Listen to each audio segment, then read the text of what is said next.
भारत की 9 लाख एकड़ जमीन पे वक्फ बोर्ड का कब्जा है।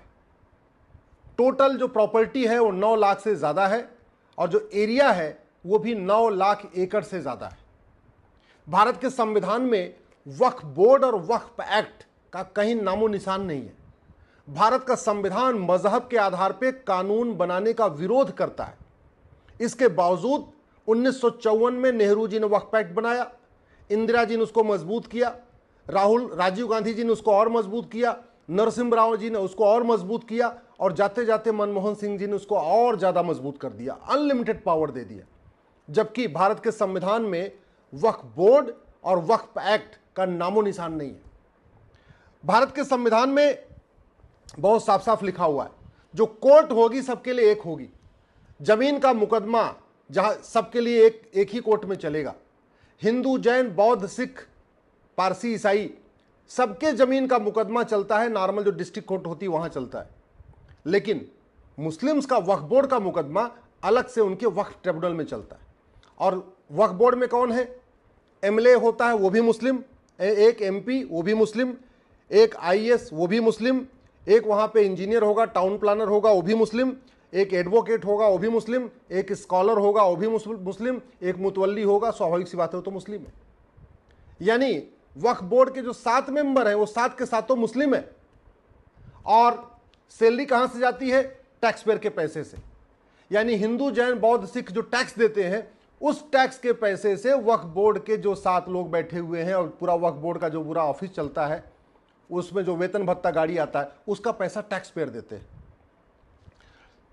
वक्फ जैसा कानून हिंदू, जैन, बौद्ध, सिख के लिए नहीं है, पारसी के लिए नहीं है।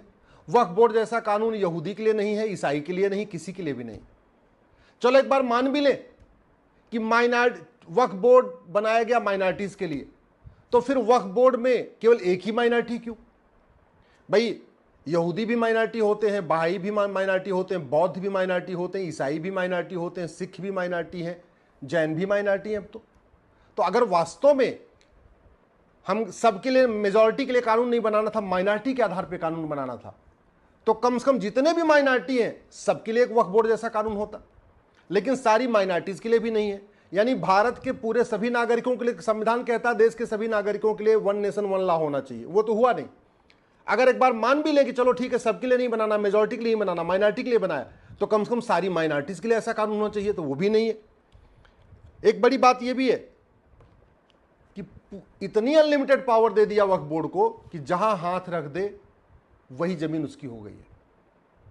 कायदे से संविधान कहता है कि भारत में one nation one property code होना चाहिए, one nation one endowment code होना चाहिए, one nation one trust code होना चाहिए, one nation one charity code होना चाहिए। अगर जो भी कानून होना चाहिए सबके लिए एक होना चाहिए, संविधान यही कहता है। संविधान का मतलब ही होता है संविधान, ऐसा विधान जो सबके लिए समान हो उसको कहते हैं संविधान। तो संविधान का, हमारा भारत का संविधान कहता है जो कानून हो वो जेंडर न्यूट्रल हो, रिलीजन न्यूट्रल हो।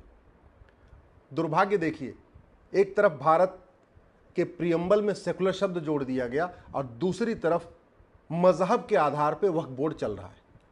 एक तरफ भारत के प्रियम्बल में सेकुलर शब्द जोड़ा हुआ है, दूसरी तरफ मजहब के आधार पे मंत्रालय भी चल रहा है, मजहब के आधार पे कोर्ट चल रही है, मजहब के आधार पर ट्रिब्यूनल चल रहा है और मजहब के आधार पर बाकायदा अपॉइंटमेंट भी हो रहा है। और जो मजहब के आधार पर वक्फ बोर्ड चल रहा है उसका वेतन भत्ता, गाड़ी बंगला, सब कुछ जो उसमें देना है वो किसको देना है? भारत के टैक्स पेयर को। वक्फ बोर्ड की एक भी इंच जमीन पे भारत सरकार का कब्जा नहीं है। सारा का सारा जमीन जो 9 लाख एकड़ जमीन है वो 9 लाख एकड़ जमीन वक्फ बोर्ड के पास है, भारत सरकार का एक इंच जमीन पे कब्जा नहीं। लेकिन वेतन भत्ता, गाड़ी बंगला भारत सरकार देती है। वहीं दूसरी तरफ मठ मंदिरों की जमीनों पे सरकार का कब्जा है और एक तरफ मठ मंदिरों की सारी जमीन पे सरकार का कब्जा और वक्फ बोर्ड की जमीन पे सरकार का कोई कब्जा नहीं है। इसलिए मैं कहता हूं इस वक्फ एक्ट को खत्म करना जरूरी है, वक्फ बोर्ड को खत्म करना जरूरी है। हमारे संविधान निर्माताओं ने कभी सपने में भी नहीं सोचा था कि भारत में वक्फ बोर्ड बनेगा और वक्फ एक्ट बनेगा।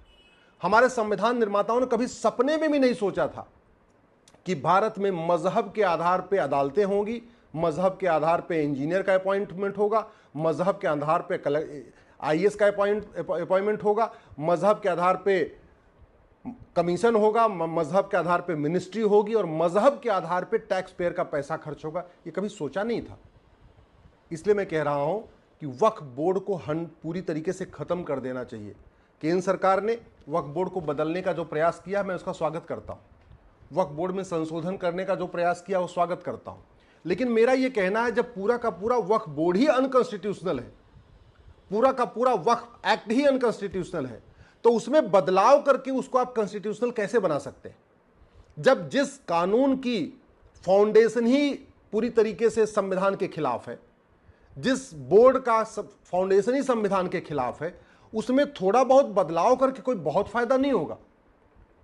सरकार करने जा रही है बदलाव, मैं इसको स्वागत करता हूं, लेकिन मेरा यही कहना है कि जब सब लोग एक समान हैं तो एक देश एक विधान होना चाहिए। जमीन का जो मुकदमा अगर डिस्ट्रिक्ट कोर्ट में सबका चल रहा है तो मुस्लिम्स के जो जमीन का मुकदमा डिस्ट्रिक्ट कोर्ट में क्यों नहीं चल रहा है?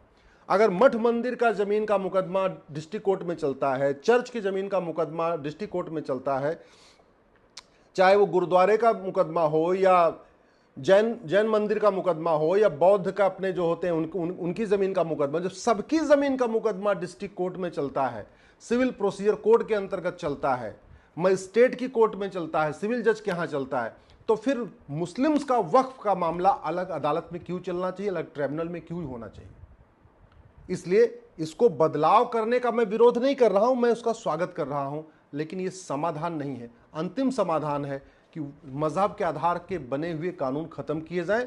भारत में one nation one trust code हो, one nation one endowment code हो, one nation one property code हो और one nation one charitable code हो। ये इसका परमानेंट सोल्यूशन है।